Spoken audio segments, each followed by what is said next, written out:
Into Germany, the business podcast from the heart of Europe.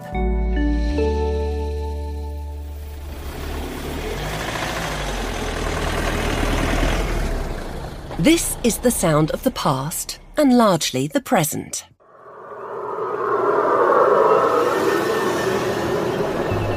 And this is the sound of the future of road transport, electric trucks. They're becoming an increasingly common sight on roads in Germany and throughout the EU. There were almost 80,000 of them operating on German streets last year. Online retailer Amazon has just placed a big order with Daimler Truck, and logistics giant DB Schenker has also taken delivery on e-trucks made by MAN. It's all about decarbonization, and within the decarbonization, it's about efficiency. And when we talk about efficiency, of course, we can talk about the efficiency in terms of energy. And second topic is, of course, the efficiency of the transport in terms of costs, because the lower energy you need, the better it is. That's Nils Heine, Vice President of Go-to-Market and Alternative Drives at MAN Truck and Bus. He's got a point. Transport accounts for around a quarter of CO2 emissions in the EU, and road transport about 3/4 of that. So there are few alternatives to electrifying the trucking industry, which is creating lots of business opportunities. But will these opportunities outweigh the great challenges of such a massive change in logistics? Welcome to Into Germany, the German business podcast brought to you by the international business promotion agency Germany Trade and Invest. I'm your host, Kelly O'Brien. We'll get the lowdown on MAN's plans for e-trucks a bit later, but first, let's talk to our second guest, Kristiane Schmidt, Sustainability Manager at Contargo. The Duisburg-based logistics company carries out transportation between the German North Sea ports and the European hinterland. It maintains a network of container terminals, shipping and rail lines, as well as a truck fleet, which is relying more and more on electric drives. To get some details, we're joined now by Kristiane and her colleague Andreas Ritter, who is responsible for the operations of one of Contargo's terminals located in the northern Bavarian town of Hof. Kristiane, tell us, what role does Germany play in the European logistics network? Germany is more like a transit hub due to its central location in Europe. And it's the largest economy in Europe. And we have an advanced motorway and rail network, which makes us a key player in combined transport in Europe. Whenever you want to go, for example, from Poland to France or to one of the big harbors, if it's Rotterdam or Antwerp, you have to cross Germany. And whenever you want to go from the north to the south, if you want to connect like the Adria ports, then you also have to cross Germany. Germany has been doing a lot to support electric road transport. Purely electrically powered vehicles, including electric trucks, are exempt from Germany's vehicle tax until 2030. Additionally, companies can claim a special depreciation allowance for newly purchased electric commercial vehicles. And there was the recently elapsed Directive on the Promotion of Light and Heavy Commercial Vehicles with Alternative Climate-Friendly Drive Systems and Associated Refueling and Charging Infrastructure. It included grants of up to 80% for the purchase of e-trucks and for the installation or expansion of the corresponding charging infrastructure. Did you benefit from this directive when it came into force in 2021? A lot of players in the market weren't there yet to get some of the funding because they didn't have the concept. And this was a good start for us because we did operate our first electric trucks since 2019. So we had a lot of experience by then. And that's why we were able to set up a concept and then get the funding for overall now 90 electric trucks and also 90 fast charging points, including a smart energy management. So this was a really strong start for us. What is the situation in other European countries? So it depends on what part of the system you're looking at. For example, even how good is the grid connection and how well is that set up, which is a difficult point in some other states. So I think they all have some kind of advantage.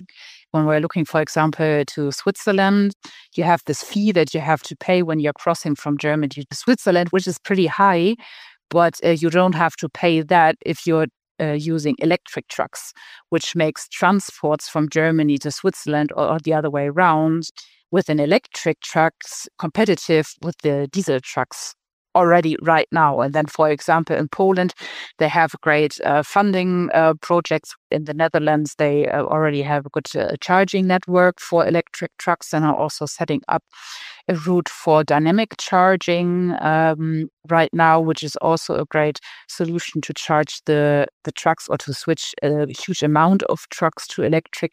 Given that the funding has ended, I guess the market has slowed down a bit. It definitely slowed down, but on the other hand, all the car manufacturers, they are obliged to introduce electric vehicles into the market. So they have to make sure that they reach a certain number, a certain percentage by European law within the next years. Otherwise, they get like really big fines. So they have like this huge self-made incentive to get them into the market. And this is why we see a lowering in the price right now, which is a good thing, because when there's no funding and the price is going down, that's a great start to have the electric vehicles compatible in the market. Apart from costs and charging infrastructure, what other challenges are there when switching to e-trucks? There's also a huge need in support. Switching to electric trucks is also really important considering change management. There's a lot of shift in the minds that needs to be done. So there are a lot of people involved when you introduce electric trucks. There is the driver itself, but then there's also the people operating the charging infrastructure. There's the ones setting everything up. There are the people who need to sell the electric trucks afterwards. There are the people who have to pay for everything. So controlling and also management positions needs to be on board. So a lot of people in this transition are included. And this is why this is such a task regarding to change management to get them all on board. Because if we have an electric truck and a charging infrastructure, but we don't have a truck driver who wants to sit on the truck, then we can't use the truck.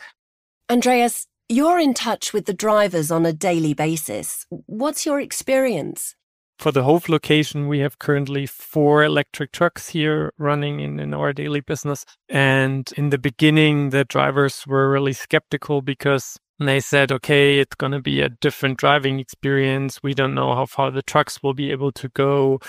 You have a higher focus on regenerative braking. So you have to drive a little differently than you would with a regular diesel truck. We did a training with the drivers here, and obviously there was a little bit of an adjustment period. But when I talk to the drivers now that are actually driving on those electric trucks, they're super, super happy because it's a lot quieter than the diesel trucks are. It's smoother with the handling. It's just overall, I guess, a less stressful driving experience. Looking at your entire fleet, what role do e-trucks play?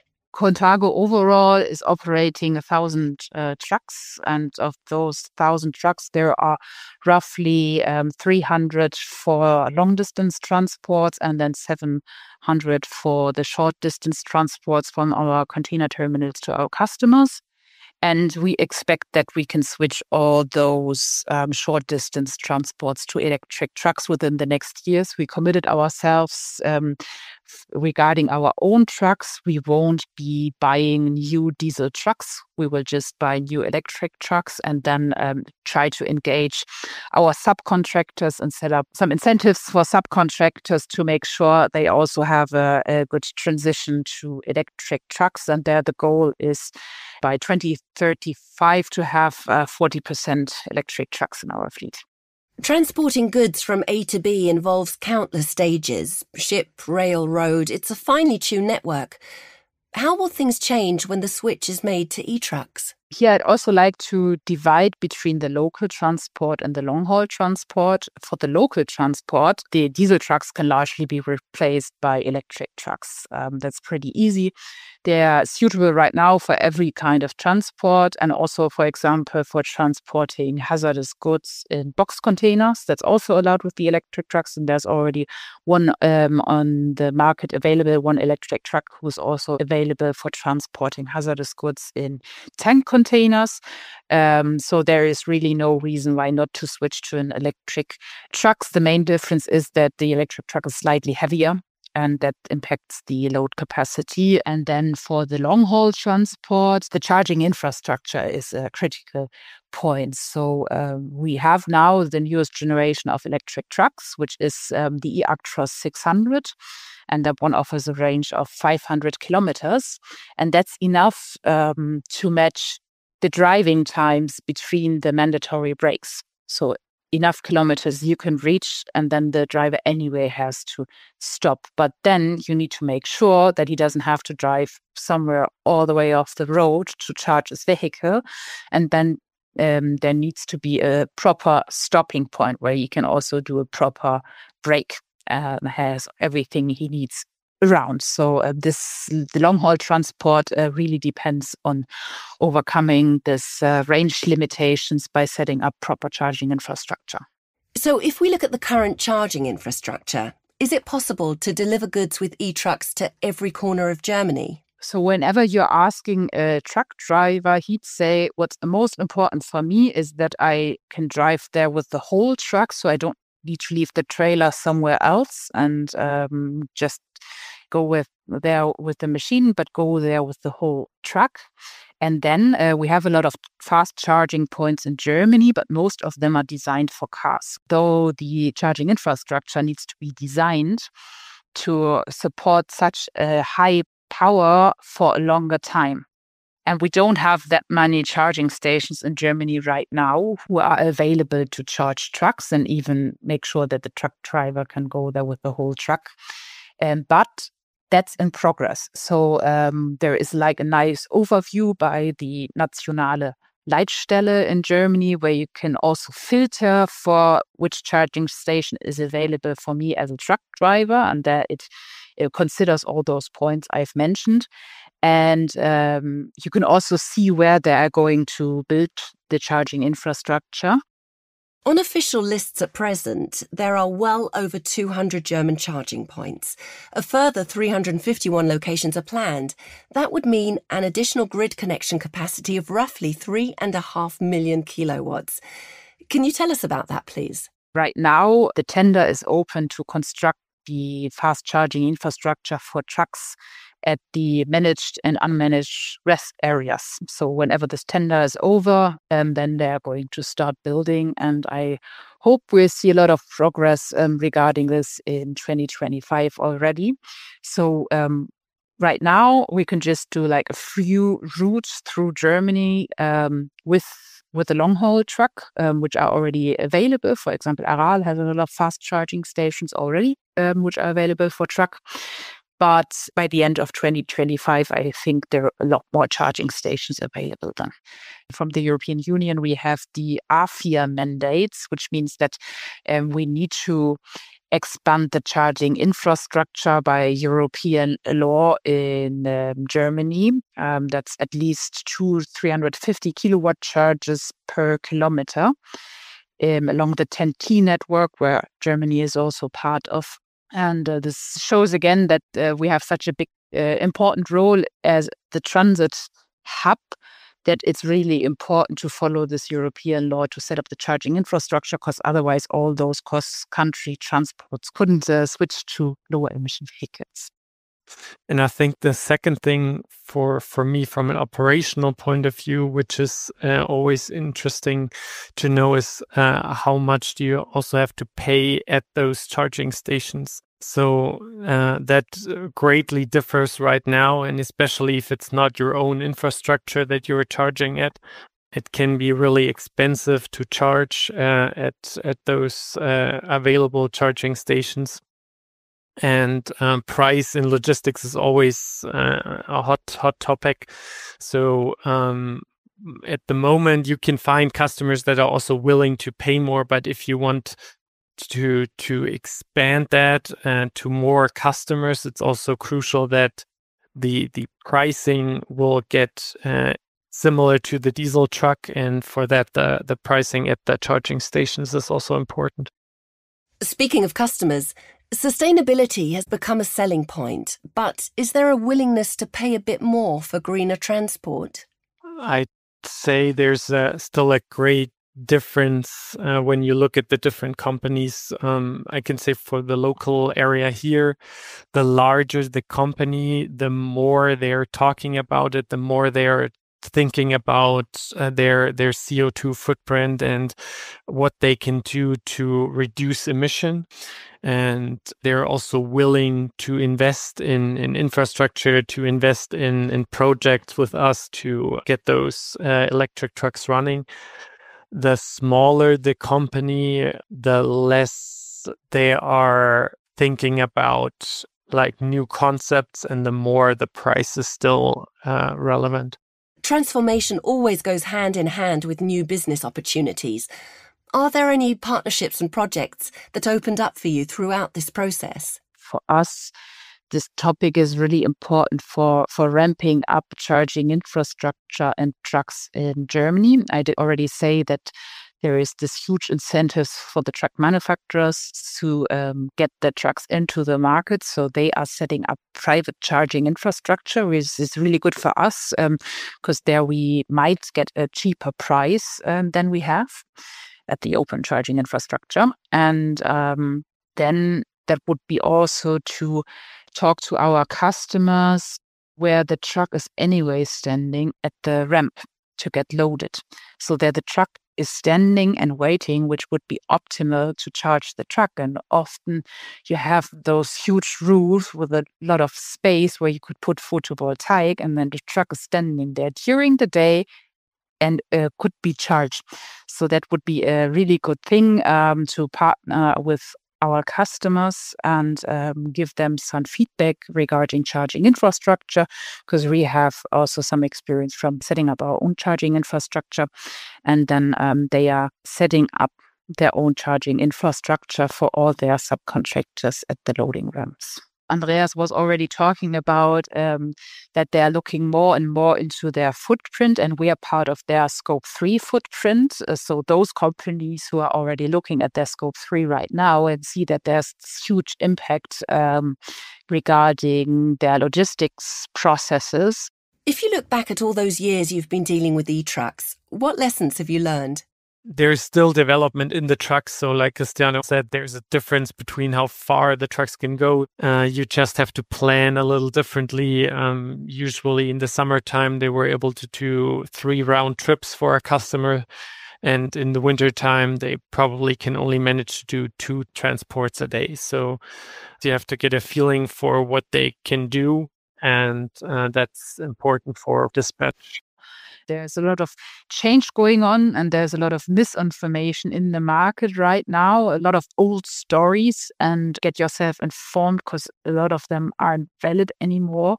For example, that you can't use it the same way than a diesel truck. That's not true, especially for short distances. That's really good, working well. And looking at the charging infrastructure, that would be the point with the peak loads. Whenever you're charging a truck, you're having a lot of power at the same time, and your electricity price depends on your highest peak load in the year. In Germany, that's the case. So you should think about peak shaving when talking about or setting up your own charging infrastructure. I would always encourage companies to get going, to talk to someone who's already operating electric trucks, and then also just have a look at the numbers. Just do a TCO calculation, not just buying the electric truck, but also using the electric truck. Because when buying an electric truck, it's way more expensive than the diesel truck. But when operating the electric truck, and especially if you can charge the truck on your own site where you have your own electric price, then it's way cheaper than operating a diesel truck. And when you're looking at the whole lifespan of the electric truck, it might already right now be cheaper than the diesel truck. An optimistic outlook. Many thanks, Kristiane and Andreas, for your insights into the future of zero-emission delivery traffic. What does this change mean for truck manufacturers? We'll put that question to Nils Heine, Vice President Go-to-Market and Alternative Drives at MAN Truck and Bus, one of the world's leading commercial vehicle manufacturers. But before we talk to Nils, let's have a look at some business news stories coming out of Germany.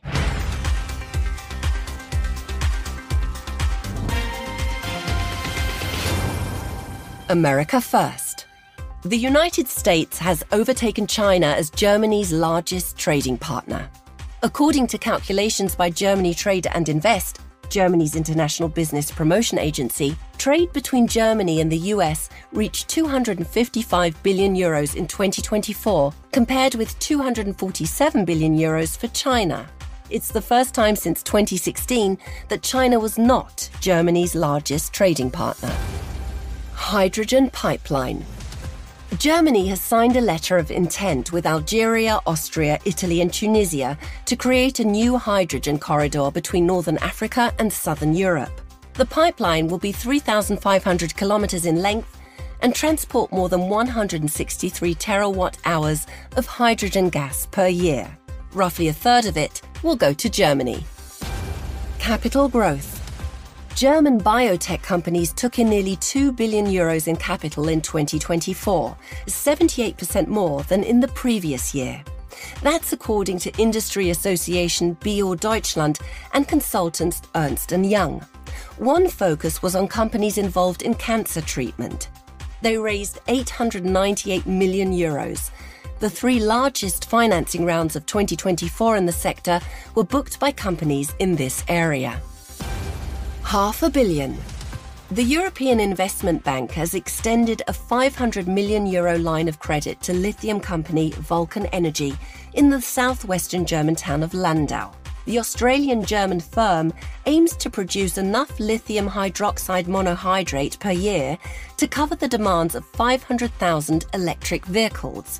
Vulcan extracts lithium from naturally heated subterranean brine.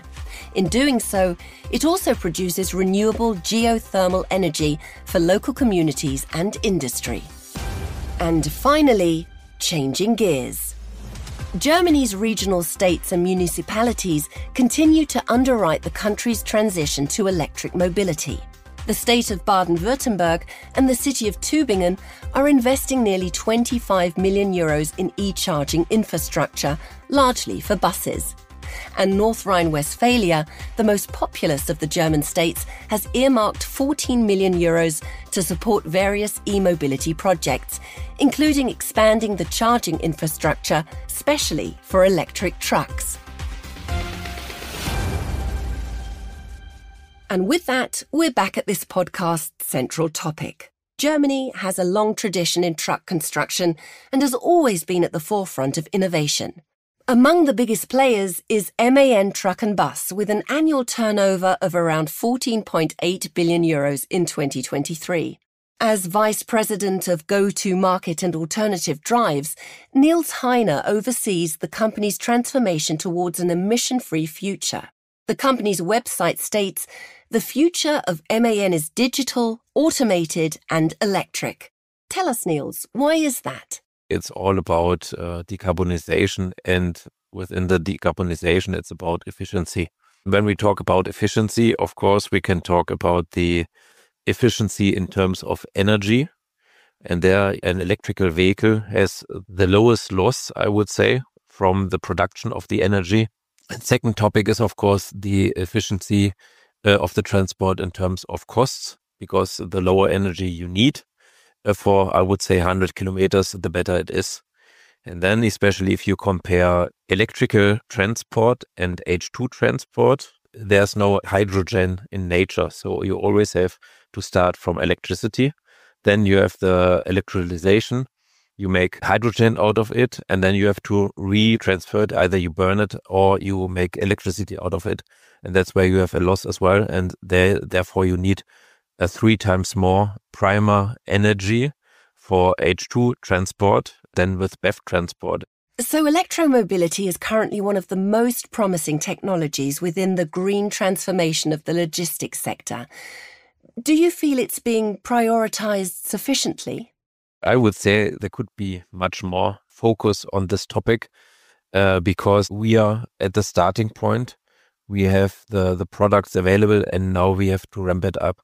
And there are a lot of advantages as we talk about decarbonization and efficiency in terms of energy. But I think the framework has to be established right now. And where we haven't talked about yet is, of course, the TCO topic. So the total cost of ownership after 5 years, we expect to be on the same level.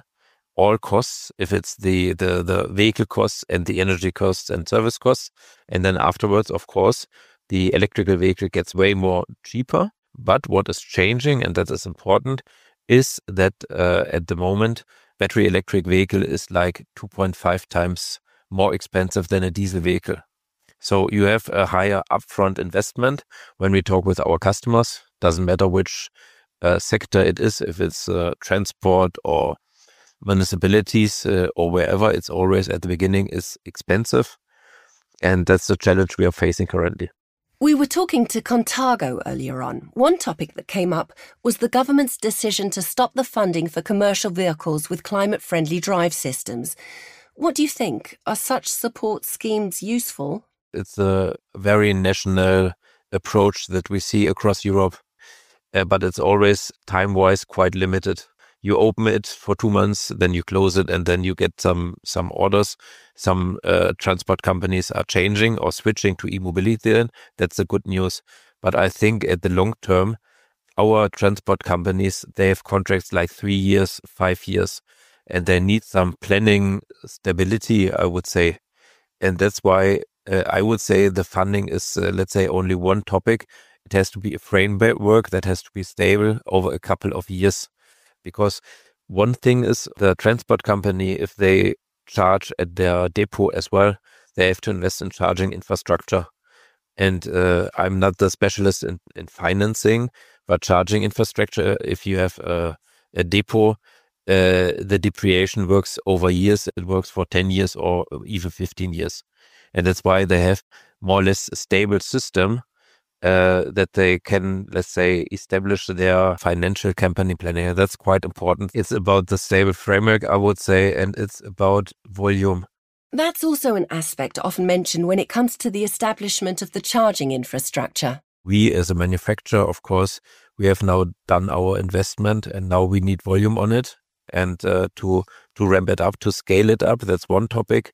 But it's as well outside the vehicle, what never was important to us when we were still working in the diesel world, I would say, because there we had some charging stations all over the country, all over Europe, all over the world.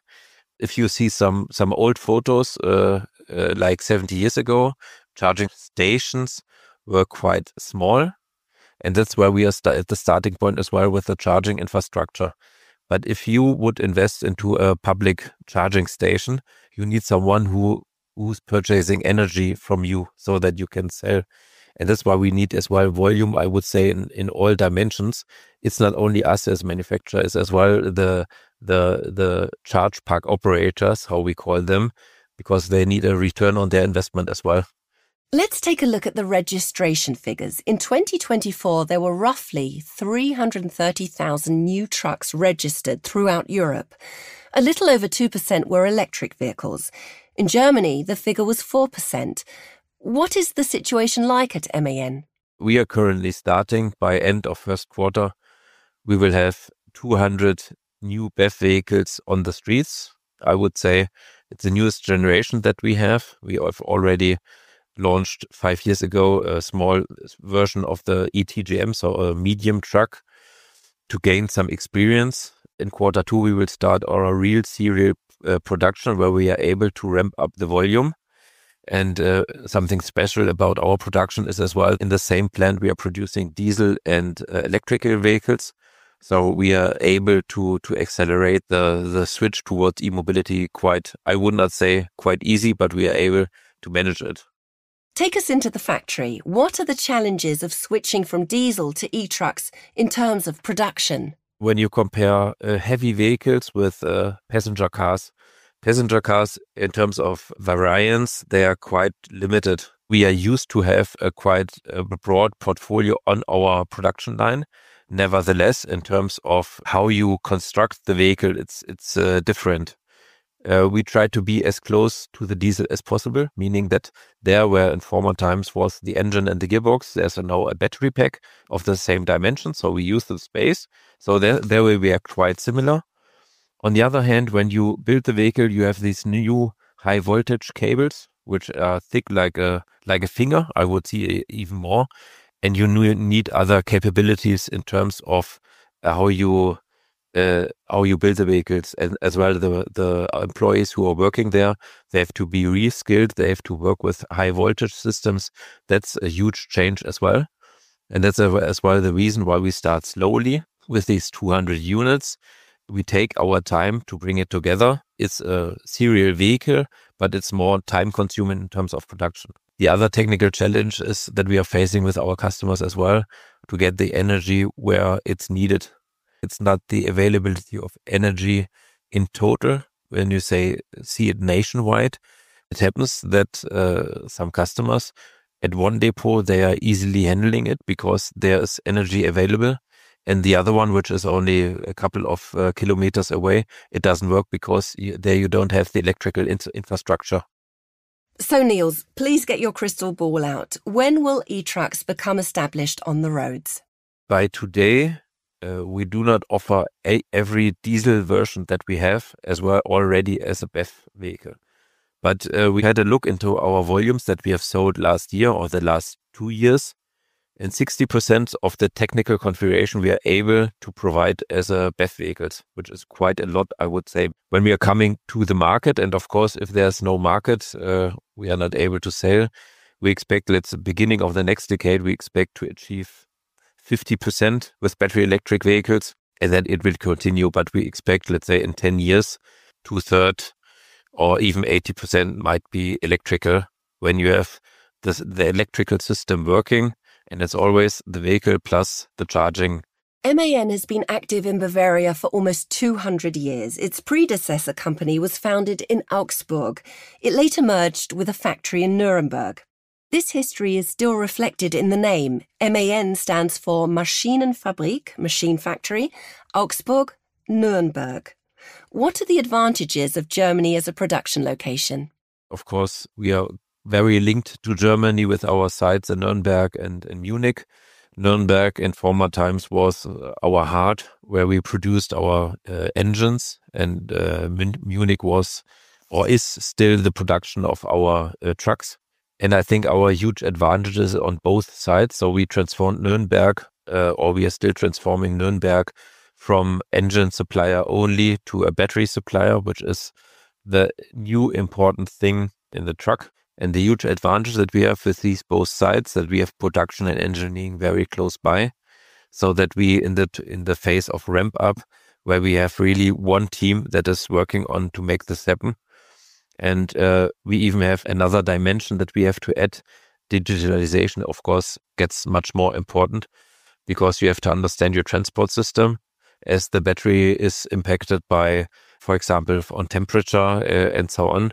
We are close to the politicians that support us, but we are as well close to the universities who support us as well. And they in Nuremberg, or in the area of Nuremberg and Munich, you have a potential where you can go to get some forward-thinking topics in terms of e-mobility, in terms of digitalization. We've recently done a whole episode on Germany's fertile R&D landscape, including universities and research institutes. If you want to learn more, have a listen to episode 26. So Nils, it sounds like business opportunities are opening up here. Are there any areas that you are focusing on in particular? There's a lot in an area where we never thought about in the past. It's about how to charge the vehicle. And there we did something what we never did before. We teamed up, I would say, with our competitors, and we created the joint venture Milans to build up some public charging infrastructure, which is open to everybody, of course.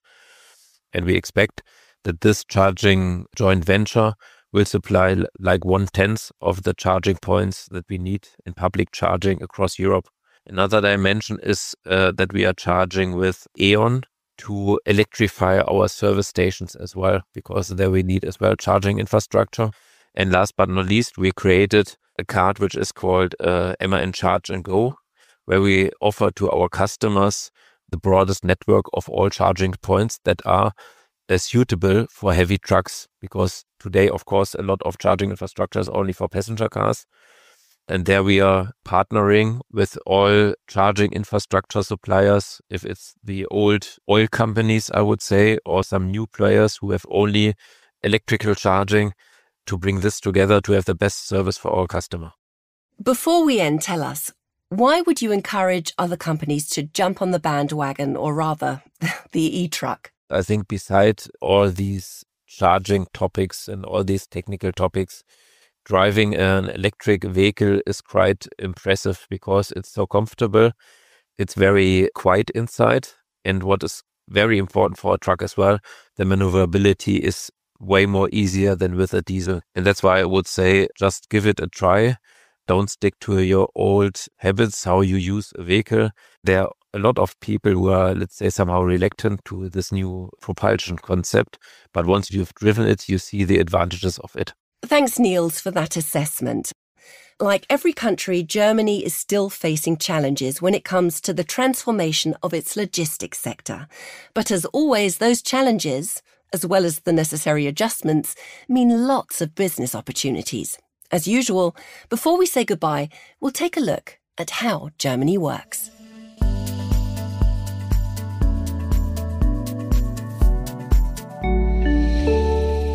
We've heard a lot on this episode about Germany's EV charging infrastructure. But who's actually building it? The answer is a mix of public and private entities. Among the big-name private companies involved are Shell and Volkswagen. On the public side, ultimate responsibility rests with the government's transport ministry. To that end, it's set up a national centre for charging infrastructure under the umbrella of a publicly owned company called Now. Now is what's known in Germany as a Programmgesellschaft, an entity formed to oversee the completion of a finite project. It administers a host of funding programs. It also coordinates the expansion of the system. In its mission statement, it says it supports the planning, implementation, and promotion of the EV charging infrastructure in general. In so doing, it keeps the overall interest of public and non-public charging infrastructure and the users in mind. And that's how Germany works. We've come to the end of another episode of Into Germany. If you're planning on delivering some sustainable business ideas to Germany, don't hesitate to get in touch with Germany Trade and Invest. We'll be happy to advise you, all at no cost, because we're a government agency. Get in touch at gtai.com. We're also keen on your opinions, suggestions, and questions. Please leave a comment in your favourite podcast app or drop us a line. You'll find all the details in our show notes. All right, that's my ride. I'm off. Till next time, auf Wiederhören, keep on trucking, and remember, Germany means business.